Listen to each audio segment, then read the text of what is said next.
Let's talk about Netflix because Office is leaving Netflix 2021. Right. Is that right?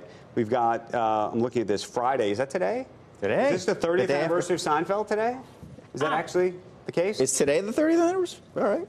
There you go. Well, you're looking at I'm not sure. It says Friday. I'm not sure if it's Friday. It's in the notes. I'm getting side eye that maybe I'm wrong on this, but I think today's close enough, right? No, July 5th, right? 1989. Here's my question, though. All these things are going to come off a lot of the big streamers because they're going to go back to the Warners and everybody who's doing their new thing.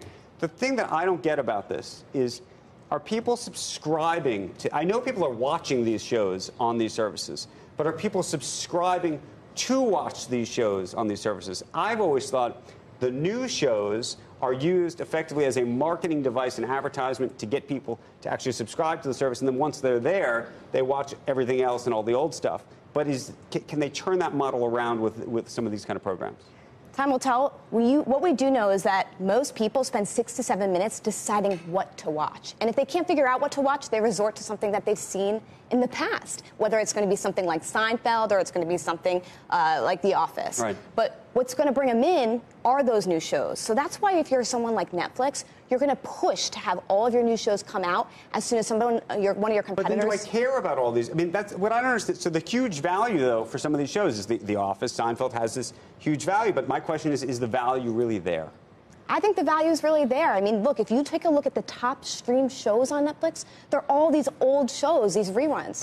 But my question, I guess where I'm going with this is, do you think that that's keeping people from churning? It's a churn. It's a churn. You think it's a churn? That is so. The Office, Friends, Seinfeld. These are churn Then they look mechanisms. for something else to watch. Right? But if I told you that they were not coming up with any new hot shows, So don't you think we're talking about what you do. Yeah. What did you do 4th of July? It was hot outside. Stayed indoors. What did we do? We watched Stranger Things. We binged the new season all day. It's the new. It's people. If you're a Netflix subscriber, that's what you've been waiting for. Price-conscious millennials, and not even just millennials. I know people who are going on watching *Handmaid's Tale* on Hulu, And then shutting it off. shutting it right off. Then they're picking up HBO, or they had HBO because they liked Game of Thrones. Then they shut it off. Then they go to Showtime because they want this, and they go to this because they want that.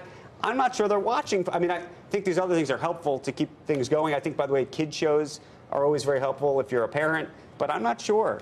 I think that they are. I think it helps reduce churn. But one thing that we do know, and it's not just subscription video, it's any kind of direct-to-consumer service. Once you are somebody who uses it, you don't just drop. You go from service to service. And so I think if you're Netflix, anything that you can do, or Hulu or any of the streaming services, to reduce that person from dropping your service once your hit show is over, you're going to invest in. So when they lose access to the classics, what happens to their ability to keep people from churning? I mean, they're first of all going to have to start developing their own version of classics. We've seen this now that they have Orange is the New Black, House of Cards. These are deep-seated series. I mean, you have hundreds of episodes that are going to become their versions of classics. Right. I also think they're just going to have to go shoot for bottom of the barrel. We're seeing this. If you're AT&T, you have a lot of debt. You're going to have to still sell out some of your classics to reduce that debt. And I think Netflix will take advantage of that. I got to tell you, we tried to get different. I told my kids about Different Strokes.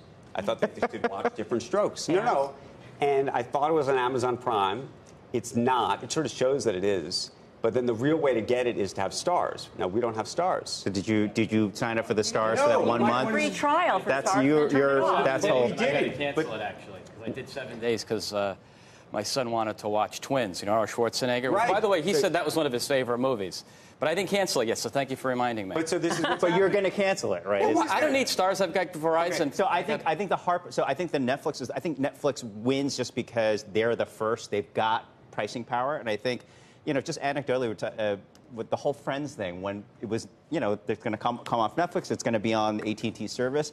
This is just anecdotal. But I was talking to someone who. She said her friends watch Friends on Netflix all the time. That's all every night they just queue it up. If you have cable TV, it's on syndication anyway, but a lot of these millennials don't.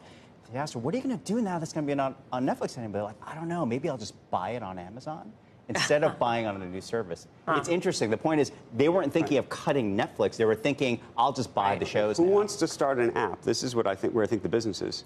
That literally turns on and off the subscriptions.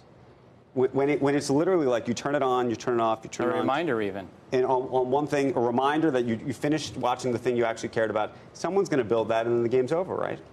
You just broadcasted that idea, Andrew, so it's out there now. But I'm taking a percent. So if you heard it, you heard it here first.